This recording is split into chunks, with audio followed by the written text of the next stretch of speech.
আসবো আজকে দৈন যোগ নিয়ে। যে যোগ নিয়ে আজকে বলেছিলাম আসবো, দৈন যোগ কীভাবে হয় একটি জন্মছকে। অর্থাৎ দৈন কথার অর্থ হচ্ছে যেটা আমরা বলি দারিদ্র্য।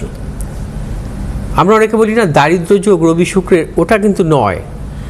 রবি শুক্রে যে দারিদ্র্য যোগটা হয় সেক্ষেত্রে কিন্তু তার জীবনে কিন্তু উন্নতি হয়, কিন্তু অরিজিনাল দারিদ্র্য যোগ থাকলে তাদের জীবনে স্ট্রাগল আসে, আর স্ট্রাগলের মাধ্যমে তারা জীবনে সাফল্য পায়।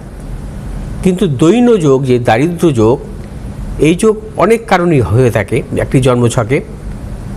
দেখা যায় যদি একাদশপতি অর্থাৎ আয়পতির সাথে ব্যয়পতির কম্বিনেশন হয় জন্মছকে, আয়পতি এবং ব্যয়পতি যদি কম্বিনেশন হয় সেক্ষেত্রে কিন্তু এই দৈন যোগের সৃষ্টি হয়। কীরকম একটা উদাহরণ দিন। যে ধরুন কোনো জাতক জাতিকার জন্মছকে সিংহ লগ্ন, আচ্ছা, হ্যাঁ, তার হচ্ছে আয়পতি হচ্ছে বুধ, আচ্ছা, ব্যয়পতি চন্দ্র, আচ্ছা, হ্যাঁ, এবং এই বুধ এবং চন্দ্রের কম্বিনেশনের ক্ষেত্রে তার জীবনে দারিদ্র্য আসতে পারে।